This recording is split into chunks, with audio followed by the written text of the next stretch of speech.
नमस्कार मित्रांनो. ओशनिक इकॉनॉमिक्समध्ये आपलं स्वागत आहे. महाराष्ट्राची यशोगाथा आजच्या या विशेष भागामध्ये आपण पाहणार आहोत. ज्या व्यक्तीने बिग बँग सिद्धांताला आव्हान केलं, ज्या व्यक्तीने खगोलशास्त्रज्ञ म्हणून आपली नावलौकिक मिळवली आणि विज्ञान प्रसारक म्हणून त्याची उपासक राहिले होते. आपण बोलत आहोत भारतीय असे व्यक्तिमत्वाबद्दल, विशेषतः मराठी व्यक्तिमत्व डॉक्टर जयंत नार्लीकर यांच्याबाबत. डॉक्टर जयंत नार्लीकर यांचं 20 मे 2025 रोजी वयाच्या 87 वर्षी पुण्यामध्ये त्यांचं निधन झालं. त्यांच्या निधनाने भारतीय विज्ञान आणि मराठी साहित्याच्या क्षेत्रामध्ये मोठी पोकळी निर्माण झाली आहे. नार्लीकर यांना आपल्या संशोधन, शिक्षण आणि लेखनातून विज्ञानाला सामान्य माणसापर्यंत पोहोचवण्याचं त्यांनी महत्त्वपूर्ण कार्य केलं आणि त्यांच्या या कार्यातूनच तरुणांना नेहमीच प्रेरणा मिळत राहील. डॉक्टर जयंत नार्लीकर यांचा जन्म कोल्हापूर येथे 19 जुलै 1938 रोजी झाला. त्यांचे वडील रॅगलर विष्णू वासुदेव नार्लीकर हे प्रसिद्ध गणितज्ञ होते. वाराणसी येथील बनारस हिंदू विद्यापीठाच्या गणित शाखेचे ते प्रमुख होते. त्यांच्या मातोश्री म्हणजे सुमती विष्णू नार्लीकर हे संस्कृत विषयाचे पंडिता होत्या. जयंत नार्लीकर यांचे शिक्षण हे वाराणसी येथे झाले. तसेच BSc पदवी प्राप्त केल्यानंतर त्यांनी उच्च शिक्षणासाठी ब्रिटनमधील केम्ब्रिज विद्यापीठामध्ये त्यांनी प्रवेश केला. खगोलशास्त्रातील त्यांच्या संशोधनामुळे त्यांना जगभरामध्ये मान्यता मिळाली होती. प्रसिद्ध ब्रिटिश खगोलशास्त्रज्ञ फ्रेड हॉयल यांच्यासोबत नार्लीकर यांनी अनेक संशोधन प्रकल्पावर काम केले होते. पुण्यातील inter university centre for astronomy and astrophysics म्हणजे आयुका या संस्थेची स्थापना त्यांनी 1988 मध्ये केली आणि त्याचे पहिले संचालक म्हणून त्यांनी कार्यभार सांभाळला. डॉक्टर जयंत नार्लीकर हे लेखक आणि विज्ञान प्रसारक म्हणून खूप प्रसिद्ध होते. त्यांनी मराठी आणि इंग्रजी भाषेमध्ये अनेक विज्ञान कथा, लघुनिबंध, पुस्तके अशा विपुल साहित्य संपदा लिहिलेल्या आहेत. नाशिक येथे भरलेल्या 94व्या अखिल भारतीय साहित्य संमेलनाचे अध्यक्षपद जयंत नार्लीकर यांना प्रदान करण्यात आले होते. जयंत नार्लीकर यांना त्यांच्या योगदानाबद्दल पद्मविभूषण, पद्मभूषण तसेच भारतीय नागरी सन्मानसह अनेक राष्ट्रीय आणि आंतरराष्ट्रीय पुरस्कारांनी त्यांचा गौरव करण्यात आलेला आहे. विज्ञान आणि साहित्य अशा दोन्ही क्षेत्रांमध्ये जयंत नार्लीकर यांनी उत्तुंग कामगिरी केली होती. नार्लीकरांनी 11 जून 1964 रोजी गुरुत्वाकर्षणासंबंधीचा सिद्धांत मांडला. वयाच्या अवघ्या 26व्या वर्षी त्यांना हा सिद्धांत मांडल्यामुळे त्यातूनच पुढे विश्वनिर्मितीच्या रहस्यावरील संशोधनाला चालना त्यांना मिळाली. नार्लीकर हे जागतिक ख्यातीचे शास्त्रज्ञ आणि मराठी विज्ञान कथेला आधुनिक चेहरा देणारे लेखक म्हणून उदयास येतात. डॉक्टर जयंत नार्लीकर यांनी उच्च शिक्षणासाठी ब्रिटन येथील केम्ब्रिज विद्यापीठामध्ये BA, MA, PhD यासारख्या अनेक पदव्या तिथे त्यांनी मिळवल्या. याशिवाय रॅगलर ही पदवी तसेच खगोलशास्त्राचे टायसन मेडल आणि स्मिथ पुरस्कार आणि इतर अनेक बक्षिसेही त्यांनी तिथे मिळवली. गुरुत्वाकर्षणाचा सिद्धांत मांडल्यानंतर एका रात्रीमध्ये डॉक्टर जयंत नार्लीकर हे नाव घरोघरी पोचले होतं. त्यावेळी ते स्वतंत्र भारतातील विज्ञान जगताचा चेहरा म्हणून मुख्य प्रमुख दिसू लागले होते. त्यानंतर 1965 मध्ये भारत दर्शन मोहीम काढत असताना नार्लीकरांनी ठिकठिकाणी व्याख्याने दिली होती. सरकारकडून त्यांची दखल घेण्यात आली होती. 1965 मध्ये त्यांना पद्मभूषण या पुरस्काराने त्यांच्या कर्तृत्वाला एक गौरव करून त्यांना हे मान देण्यात आलं आणि त्यावेळी त्यांचं वय हे 27 वर्षाचं होतं. पुढे 2004 मध्ये त्यांना पद्मविभूषण सन्मानही मिळाला आणि 2010 मध्ये महाराष्ट्र भूषण पुरस्काराने त्यांना सन्मानित करण्यात आलं होतं. डॉक्टर नार्लीकर यांचं 4 दशकाहून अधिक काळापासून खगोल भौतिकी क्षेत्रामध्ये त्यांनी संशोधन आपलं केलं होतं. याचबरोबर ते पुस्तकही लिहित होते. सर्वसामान्य माणसाला खगोलशास्त्रज्ञ समजण्यासाठी त्यांनी अनेक वर्ष प्रयत्न केले.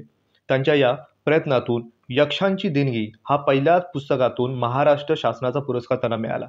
याचबरोबर त्यांनी लिहिलेली पुस्तके अंतराळातील भस्मासूर, अभयारण्य, अंतराळातील स्फोट, टाईम मशीनची किमया, प्रेषित अशा अनेक विज्ञान कथांची पुस्तकं त्यांनी लिहिली होती. दररोजच्या संशोधनातून कामातून विरंगुळा मिळावा आणि त्याचबरोबर सामान्य वाचकाला वैज्ञानिक विश्वातील एखादा थरारक अनुभव द्यावा, विज्ञानाचं महत्त्व त्यांना समजून सांगावं, वैज्ञानिक दृष्टिकोन समाजाला मिळावा म्हणून ते विज्ञान कथा लिहित असत. त्यांच्या या पुस्तकाची विविध भाषांमध्ये भाषांतरेही झाली आहेत. त्याचप्रमाणे विविध मराठी नियतकालिकेमधून डॉक्टर नार्लीकर यांच्या विज्ञान विषयक ललित लेखन सातत्याने प्रसिद्ध होत होतं आणि यातूनच त्यांची खगोल भौतिकी क्षेत्रामध्ये असलेलं योगदान हे मोठं मानलं जातं. विज्ञान प्रसार हा जयंत नार्लीकर यांचा कार्याचा खास पैलू मानला जातो. त्यांनी मराठी आणि इंग्रजीमध्ये अनेक पुस्तके लिहिली. जी सामान्य माणसाला विज्ञान काय आहे आणि का त्याचं इतकं महत्त्व आहे समजून सांगणारे पुस्तक मानले जातात. याचमध्ये आकाशाशी जडले नाते हे पुस्तक खगोलशास्त्र सामान्य लोकांपर्यंत पोहोचवण्यासाठी आणि त्याची गोडी निर्माण करण्यासाठी हे पुस्तक खूपच लोकप्रिय ठरलं. डॉक्टर जयंत नार्लीकर यांच्या पुस्तक भांडारामधून लोकांना आपल्या ज्ञानाचा आणि लोकांना विज्ञानाचा खरोखरच फायदा व्हावा, याचबरोबर चला जाऊ अवकाश सफारीला, याला जीवन असे नाव, वामन परत न आला, व्हायरस, अंतराळ आणि विज्ञान, गणितातील गमती-जमती, नमात हसरे सारे, तसेच नव्या सहस्त्रकाचे नवे विज्ञान, विज्ञान आणि वैज्ञानिक, विज्ञानगंगेची अवखळ वळणे, विज्ञानाची गरुड झेप आणि विज्ञानाचे रचयिते अशा अनेक पुस्तकांचा समावेश त्यांच्या या पुस्तक भांडारामध्ये होतो. डॉक्टर जयंत नार्लीकर यांनी लिहिलेले आत्मचरित्र चार नगरातले माझे विश्व याला 2014 मध्ये साहित्य अकादमीचा पुरस्कार मिळाला. डॉक्टर विजया वाड यांनी विज्ञान यात्री डॉक्टर जयंत नार्लीकर हे त्यांचे चरित्र लिहिले होते. त्यांच्या विज्ञान कथांची तरुणांमध्ये विज्ञानाची आवड निर्माण व्हावी, कारण त्यामध्ये वैज्ञानिक तत्त्वे आणि काल्पनिक कथा याचा सुंदर मेळ घालण्यात आला होता. त्यांनी रेडिओ, दूरदर्शन, मुलाखती दिल्या होत्या. या व्याख्यानाद्वारेही विज्ञान सामान्य लोकांपर्यंत कसं पोहोचेल आणि त्या सोप्या आणि रंजक शैलीमध्ये कठीण वाटणाऱ्या या संकल्पना अगदी सोप्या आपल्या रोजच्या जीवनातल्या असाव्या अशा गोष्टीच्या रूपात त्यांनी लोकांपर्यंत पोहोचवण्याचा प्रयत्न केलेला दिसून येतो.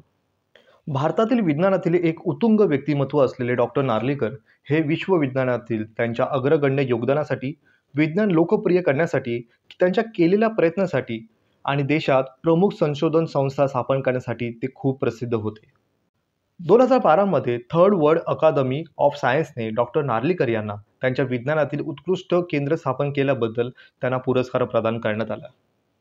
डॉक्टर जयंत नार्लीकर यांनी केम्ब्रिज विद्यापीठातून खगोलशास्त्रामध्ये PhD मिळवली आणि त्यांनी प्रसिद्ध शास्त्रज्ञ सर फ्रेड हॉयल यांच्या समवेत त्यांच्या सोबत काम करण्याचे ठरविले. हॉयल-नार्लीकर सिद्धांत हा गुरुत्वाकर्षणाचा सिद्धांत त्यांनी मांडला, जो आइन्स्टाईन यांच्या सापेक्षवादाला पर्याय म्हणून मानला जातो. त्यानंतर त्यांनी क्वासी स्टेडी स्टेट हा सिद्धांत सादर केला, ज्यामुळे बिग बँग सिद्धांताला आव्हान त्यांनी दिलं.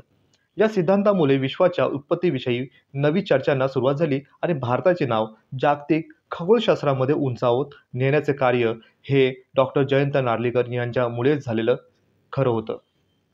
अमेरिकेमध्ये शिक्षण आणि संशोधन केल्यानंतर भारतात परतल्यानंतर नार्लीकर यांनी Tata institute of the fundamental research म्हणजे TIFR मध्ये 1972 ते 1989 या काळामध्ये त्यांनी काम केलं. त्यांनी 1988 मध्ये पुण्यामध्ये inter university centre for astronomy and astrophysics म्हणजे आयुकाची स्थापना करून 2003 पर्यंत ते संचालक राहिले होते. त्यांच्या निवृत्तीनंतर ते एमेरिटिस प्रोफेसर म्हणून कार्य करत राहिले.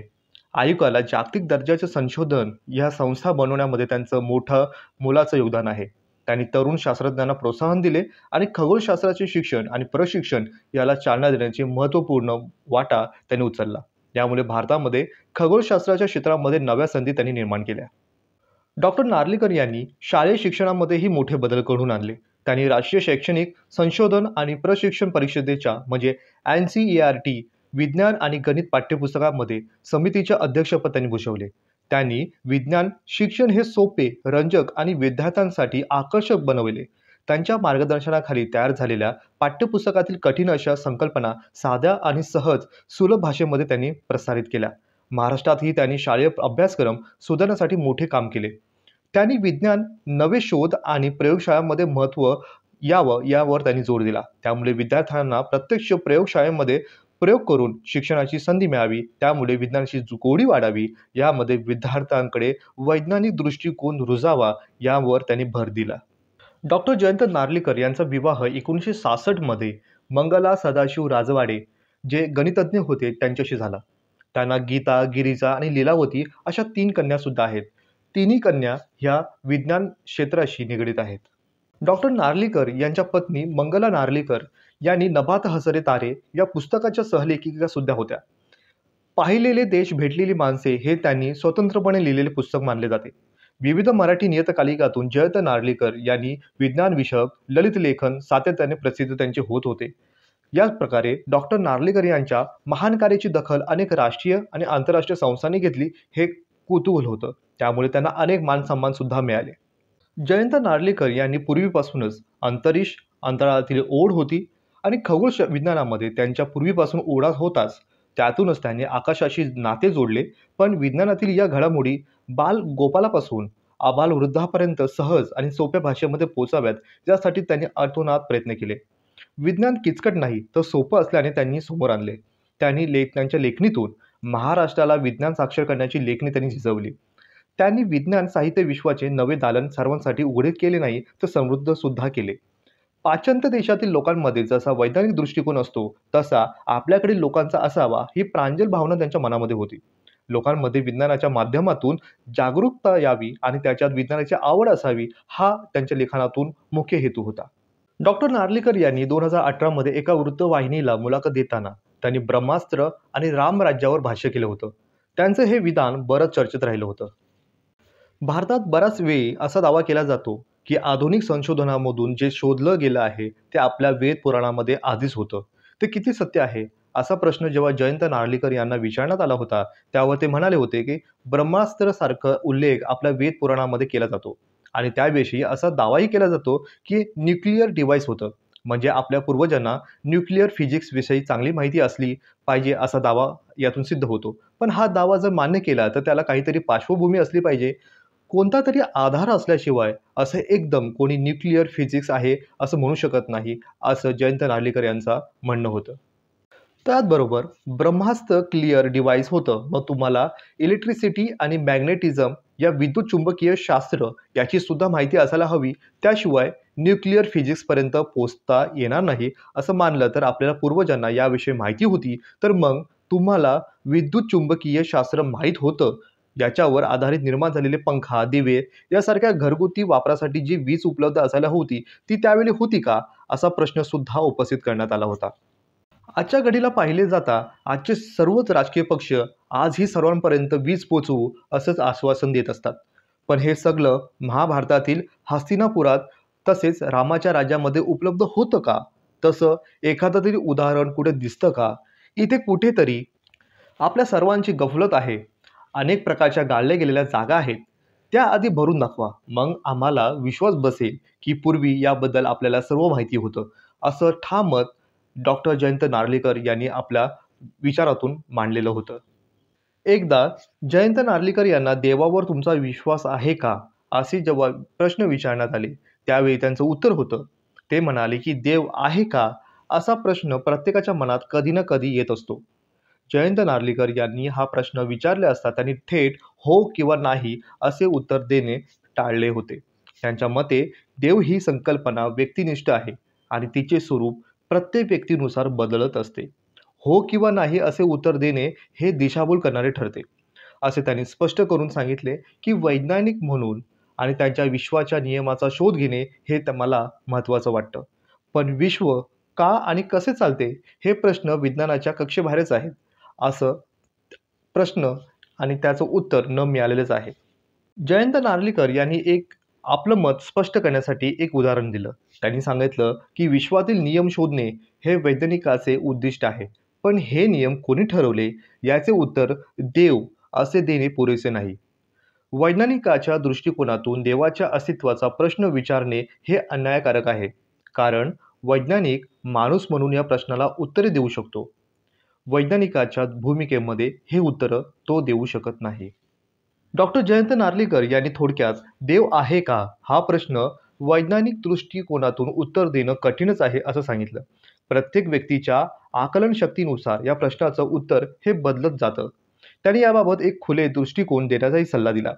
वैज्ञानिक म्हणून त्यांनी उद्दिष्ट विश्वातील नियमाचा शोध घेणे आहे, पण त्याचबरोबर माणूस म्हणून त्यांनी आपल्या आध्यात्मिक प्रश्नाचाही आदर केला पाहिजे. डॉक्टर जयंत नार्लीकर यांना जेव्हा अल्बर्ट आइन्स्टाईन यांच्या दृष्टिकोनाबद्दल विचारणा केली तेव्हा त्यांचं असं उत्तर होतं की अल्बर्ट आइन्स्टाईन यांचं म्हणणं होतं की धर्म आणि विज्ञान यांच्यातील संघर्ष हा सत्याच्या संकल्पनेवर आधारित असू शकत नाही. मानवाने आपल्या कल्पनाशक्तीच्या जोरावर देवाची संकल्पना निर्माण केलेली आहे, जी विश्वाचे नियंत्रण करते ते मानले जाते. प्रार्थना, जादू किंवा नवस यासारख्या माध्यमातून मानव देवाला प्रभावित करण्याचा प्रयत्न करतो, असं त्यांचा विचार होता. आइन्स्टाईन यांच्या मताबाबत धर्मगुरू वैयक्तिक स्वरूपाच्या देवाची संकल्पनाला थारा देऊ नये.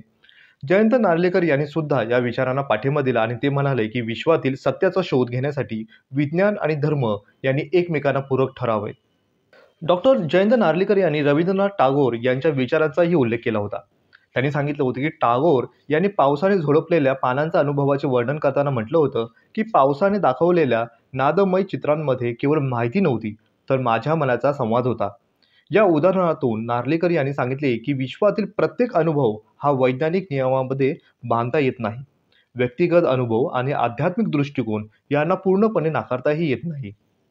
1964 मध्ये इंग्रजी खगोलशास्त्रज्ञ आणि प्राध्यापक फ्रेड होयल यांच्यासोबत जयंत नार्लीकर यांनी सोबत काम करताना विकसित केलेल्या गुरुत्वाकर्षणाचा हॉयल नार्लीकर सिद्धांताला, ज्याला कन्फॉर्मल गुरुत्वाकर्षण असेही म्हणतात, प्रतिपादनासाठी ते प्रसिद्धही होते. हा सिद्धांत 1915 मध्ये प्रकाशित झालेले अल्बर्ट आइन्स्टाईनच्या जनरल थिअरी ऑफ रिलेटिव्हिटीमध्ये सुधारणा करण्याचा प्रयत्न करते. जयंत नार्लीकर यांना गणित आणि विज्ञान यामध्ये नेहमीच रस होतं. त्यातील इंग्लंडमधील केम्ब्रिज विद्यापीठामध्ये शिक्षण घेत असताना त्यांनी फ्रेड हॉयल नावाच्या प्रसिद्ध शास्त्रांबरोबर काम केलं. होयल स्थिर अवस्था सिद्धांत नावाच्या वेगळ्या कल्पनेवर विश्वास ठेवत होते. होयल आणि नार्लीकर यांनी मिळून एक नवीन सिद्धांत विकसित केला, जो नंतर होयल नार्लीकर सिद्धांत म्हणून ओळखला गेला, ज्यामध्ये असे म्हटले आहे की विश्वाची सुरुवात मोठ्या स्फोटाने झालेली नाही. नार्लीकर यांनी आइन्स्टाईनच्या गुरुत्वाकर्षण सिद्धांतात काही बदल केले. आइन्स्टाईन म्हणाले होते की गुरुत्वाकर्षण हे तारे किंवा ग्रहांसारख्या जड वस्तूंमध्ये होते, परंतु नार्लीकरांचा असा विश्वास होता की गुरुत्वाकर्षणावर विश्वातील दूरच्या गोष्टींचा देखील परिणाम होऊ शकतो. अवकाश विज्ञानातील ही एक नवीन आणि मनोरंजक कल्पना होती. बहुतेक यांनी बिग बँगला स्वीकारले आहे.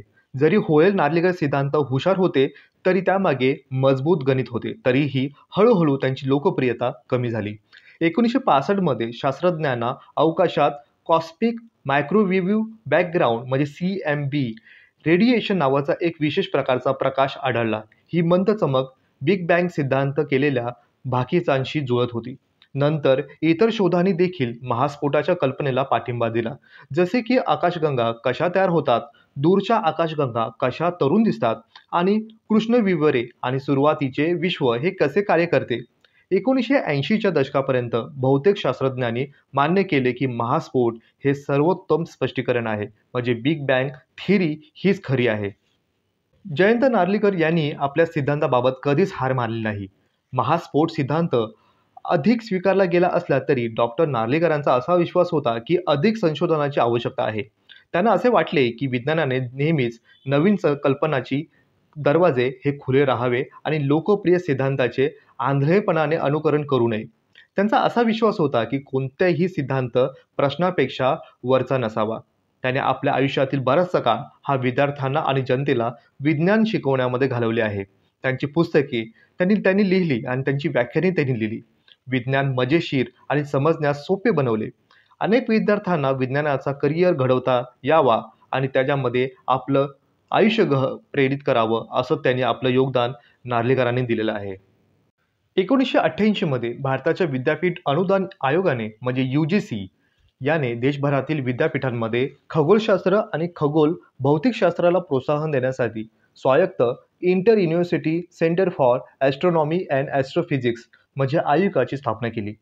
रेडिओ खगोलशास्त्राच्या प्रणेत्यांपैकी एक गोविंद स्वरूप यांनी जॉईंट मीटरवेव्ह रेडिओ टेलिस्कॉप म्हणजे GMRTचा शोध लावल्यानंतर नियोजक आयोगाने डॉक्टर यशपाल या खगोलशास्त्र आणि खगोल भौतिकशास्त्रासाठी एक सामान्य संशोधन सुविधा प्रस्तावित केली होती. या कल्पनेवर काम करत असताना खगोल भौतिकशास्त्र जयंत नार्लीकर आणि खगोल भौतिकशास्त्रज्ञ अजित केंभवी आणि सैद्धांतिक भौतिकशास्त्रज्ञ नरेश दधीच यांच्या समवेत पुणे विद्यापीठाच्या परिसरामध्ये आयुकाची स्थापना झाली. आयुकाच्या संकुलामध्ये खगोलशास्त्र आणि शास्त्रज्ञाचे 4 पुतळे ठेवण्यात आले आहेत.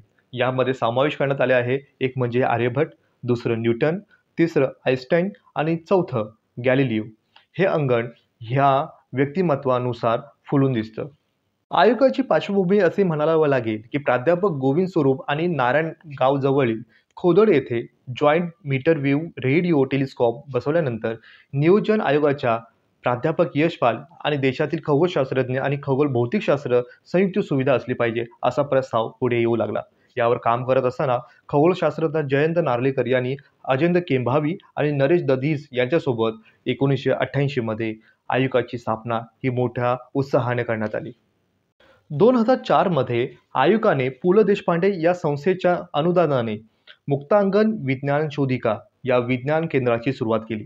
हे केंद्र पुण्यातील सर्व शाळांमधील विद्यार्थ्यांसाठी खुले करण्यात आले आहे.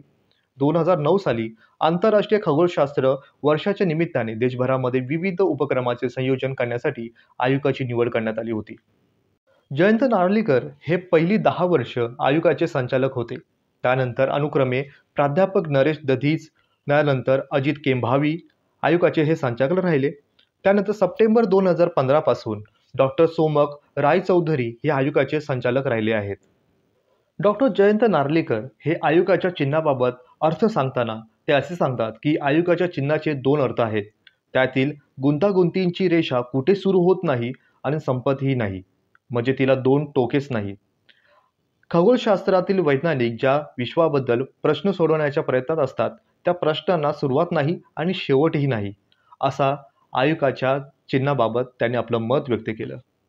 डॉक्टर नार्लीकर यांनी विज्ञानाला केवळ पोथीबद्ध शास्त्रज्ञानाचा विषय न ठेवता सर्वसामान्यांना अगदी आपला वाटावा असंच केलं. त्यांनी परंपरागत विज्ञानाचा विचारांचा आव्हान दिले आणि त्यांना नव्या कल्पनांना प्रोत्साहन दिले. त्यांच्या सिद्धांतांनी विश्वाच्या उत्पत्तीवर नवे प्रश्न उपस्थित केले, तर शिक्षणामध्ये त्यांनी प्रयोगावर भर देण्यास सांगितले होते. त्यांनी विद्यार्थ्यांना स्वतः शिकण्याची आणि संशोधनाची प्रेरणा निर्माण करावी असे आवाहन केले होते. डॉक्टर जयंत नार्लीकर यांचं निधन हे भारतीय विज्ञान क्षेत्रामध्ये झालेलं मोठं नुकसान मानलं जातं. पण त्यांचं संशोधन, त्यांची पुस्तके आणि शैक्षणिक सुधारणा आणि तसंच त्यांचा असलेला वारसा हा पुढे नित्यनेमाने पुढे जात राहील यामध्ये मात्र शंका नाही. त्यांनी मराठीतून विज्ञानाला समृद्ध केलं, तसेच तरुणांना स्वप्ने पाहण्याची प्रेरणा दिली. त्यांचे कार्य मराठी समाजासाठी आणि भारतीय विज्ञानासाठी सदैव प्रेरणा देत राहील. भारताने पर्यायाने महाराष्ट्रानं एक अनमोल रत्न त्यांच्या नावानं गमावला. ज्येष्ठ वैज्ञानिक खगोलशास्त्रज्ञ म्हणून त्यांचं असलेला योगदान हे भारत आणि महाराष्ट्र हे कधीच विसरणार नाही. डॉक्टर जयंत नार्लीकर यांनी फलज्योतिषाला देणारी आव्हाने असो किंवा विज्ञान सोपं करून सांगण्याचे केलेले मराठी विज्ञान कथेला असलेलं प्रयत्न असो, डॉक्टर नार्लीकर यांनी कायमच समाजाला सतत विज्ञान विचार करायला आणि प्रवृत्त करणारे व्यक्ती म्हणून ते समोर येतात. डॉक्टर जयंत नार्लीकर हे नेहमीच एक असे शास्त्रज्ञ म्हणून लक्षात राहतील ज्यांनी कठीण प्रश्न विचारण्याचे धाडस केले. ते फक्त गर्दीच्या मागे गेले नाहीत. त्यांनी खोलवर विचार केला आणि विश्वाला वेगळ्या पद्धतीने पाहण्याचा प्रयत्न केला. त्यांचे कार्य बिग बँग सिद्धांतांची जागा घेऊ शकले नाही, परंतु त्यांची चौकशी आणि वादविवादाची भावना जिवंत ठेवून विज्ञानाला अधिक मजबूत करण्याचा मदत केलेली आहे. त्यांनी आपल्याला दिले आणि असे दाखवून दिले की विज्ञान फक्त उत्तराबद्दल नाही, ते योग्य प्रश्न विचारण्याबद्दल अग्रेसर आहे. अशा प्रकारे आजच्या भागामध्ये आपण पाहिलं की एक उच्च विद्वता असलेले प्राध्यापक म्हणून महाराष्ट्र भूषण ज्यांनी गौरविले डॉक्टर जयंत नार्लीकर आज आपल्यात नाहीत, पण त्यांनी केलेले कर्तृत्व, त्यांचे कार्य आजही अफाट मार्गदर्शन करणारे राहील. अशा प्रकारे आजच्या भागामध्ये इतकंच. भेटूया पुढील भागामध्ये एक नवीन व्यक्तिमत्वासह. तोपर्यंत पाहत रहा ओशिनिक इकॉनॉमिक्स. धन्यवाद.